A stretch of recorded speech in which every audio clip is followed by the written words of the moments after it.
Hello, I'm Joey Asher. I'm president of SpeechWorks. I'm also a professor in the Scheller College of Business, teaching business communication. And I want to start this webinar on PowerPoint by briefly talking about an actual political party that exists in Switzerland called the Anti-PowerPoint Party. Their platform describes PowerPoint as a quote unquote disease infecting society. Now, I don't feel as extreme as those folks do in the anti-PowerPoint party. But I do think there's some truth here, which is that PowerPoint can overwhelm presentations. It can seem a little bit like a disease. And so what I want to talk about in this webinar is how to create PowerPoints, how to create slides for our presentations that help our presentations, don't overwhelm our presentations, and aren't the kind of slides that the folks in the anti-PowerPoint party love to talk about when they refer to PowerPoint as a quote-unquote disease.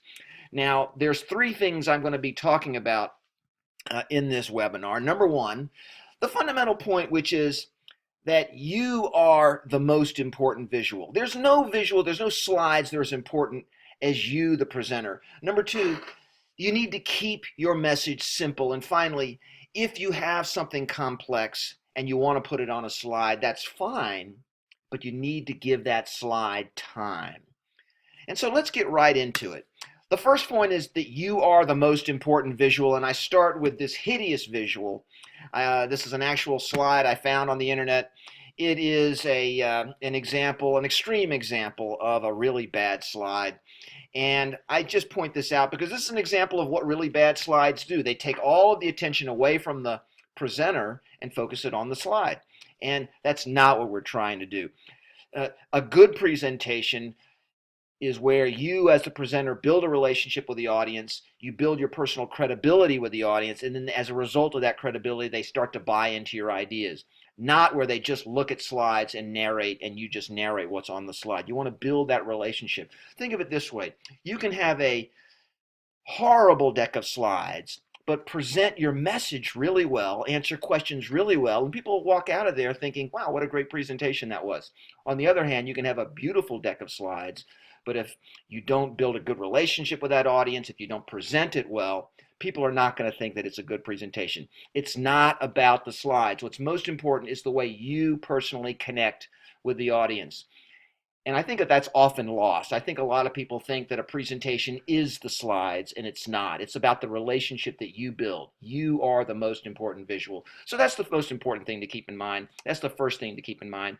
But let's now talk about a method for putting together slides, because I think we should be creating slides. I use slides.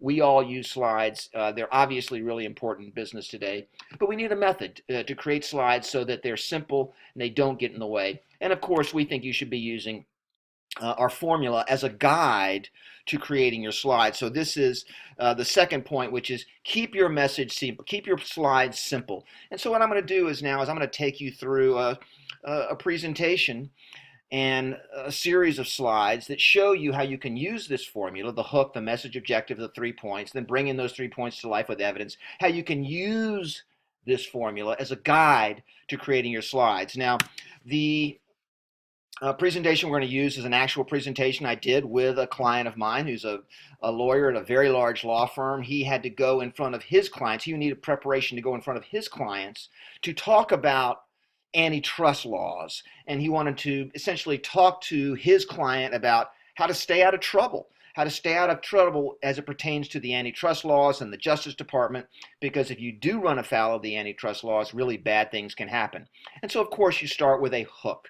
And of course, we all remember what a hook is. A hook articulates the problem from the perspective of the listener. And so this was his slide for his hook. And it shows a business person, in handcuffs. And his hook was something to the effect of, we know none of you want to look like this. We know none of you want to wind up in jail. Because, of course, if you violate the antitrust laws, you, in fact, can go to jail. People, in fact, do go to jail for violating the antitrust laws.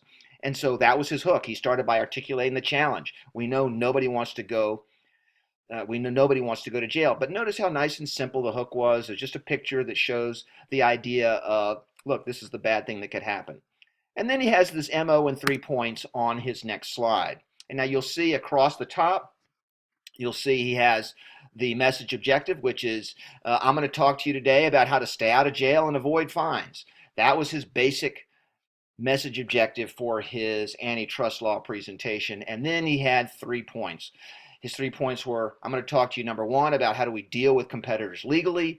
Number two, how if you're going to harm a competitor, you need to take care. And finally, you need to watch your documents. So those were his 3 key points. Those were the 3 things that if they could remember nothing else about how to give about how to stay out of trouble as it pertains to antitrust laws, those were the 3 things. Notice, though, a simple best practice here. He has his simple core message stripped across the top. He's got 3 simple points, and then he's got a lot of white space. That's a good thing in a slide. Lots of white space, and he's got a simple picture.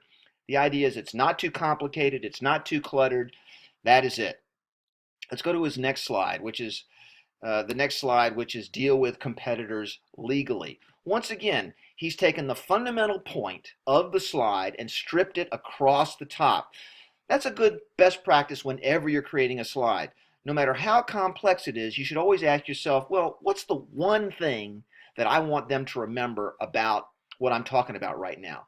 And in this case, what he wanted to do is he says, I wanted you to remember that these are the ways to deal with your competitors legally.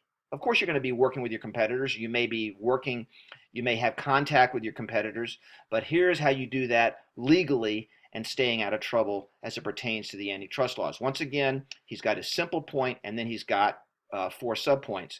By the way, if he wanted to, he could have had 1 slide for each of these 4 bullet points. That would have been fine. That's not what we did in this particular case. And in general, I don't think you should be multiplying your slides. I don't think you should have 40, 50 slides in an hour. I think a good best practice is 10 to 20 slides in an hour. But nevertheless, if you wanted to, you could have multiple slides under this overall idea of dealing with your competitors legally. But that's the idea. Then he goes to the next slide, which is take care when harming a competitor. And then once again, he's got several subpoints. Excuse me. And then finally, he has a slide, the final slide, or the final key message around watching your documents. And once again, he's got 2 slides, 2 points under that key idea. And then finally, he gets to the very end of his presentation, and what's he doing? He's recapping his message objective and his 3 points, and he's got a slide, which is really just the exact same slide that he had right after the hook slide, which was essentially the second slide of the presentation. And that takes him pretty much to the end of his deck of slides. He didn't in this case, but he could have had 1 more slide talking about what's his final call to action. He did in his presentation have a call to action, but he didn't need a slide for that, and so he didn't create a slide for it. That's something to keep in mind. You don't need a slide for every idea that you talk about in your presentations. The idea is to sort of cement these ideas in your listener's head, to reinforce them, but not overwhelm your listeners. So this is the basic idea of how to create slides using our formula. I want to move on to one other thing, which is, what about when you have to have complex slides? We say that you can have complex slides, but if you're going to have complex slides, you need to give those slides time. And so here's an example of a fairly complex slide. Many of you remember this from our class. We talked about this. This is our formula. We spent talking about this formula. We spent over an hour talking about this. 1 slide talking about this. And this is a pretty complex slide. Hook, message, objective, 3 points. There's lots of stuff that need to be unpacked underneath each of these ideas. We spent a lot of time on it. The point is that if you have a complex slide, that's okay, but you need to give it time. Here is an example, another example. This is a real slide, again, that we've seen in actual presentations. This is obviously way too complicated, but this is the kind of slide that if you're going to give them something like this, don't just flash it up there for 30 seconds and say, this is our modernization roadmap. You need to go into detail. You need to say, look, you could spend an entire 2-hour presentation just on this 1 slide if you want to. All I'm getting at is, if you're going to have a complex slide, that's fine, but take your time with it. I cite this. There's another example of a fairly complex slide. The only reason I cite this slide is there's one thing about this slide I really kind of do like, even though I think it's way too complicated. You'll see right here it says reach broadly throughout the value chain. And when you read the slide, if you go into a lot of detail about this slide, you'll see that that is probably the core message of this entire slide. And so what I would have recommended had they asked me about what they should do with this particular slide is I would have recommended they take this and strip this right across the top up here, so that once again with this complex slide you have the core message right across the top. Once again, you want to focus on that core message. So once again, remember, you are the most important visual. Keep it simple, and if you have something complex, that's fine. Give it time. Use these principles, practice them, and you won't be cited in the next campaign by the anti-PowerPoint party. I hope you enjoyed this. Thank you very much.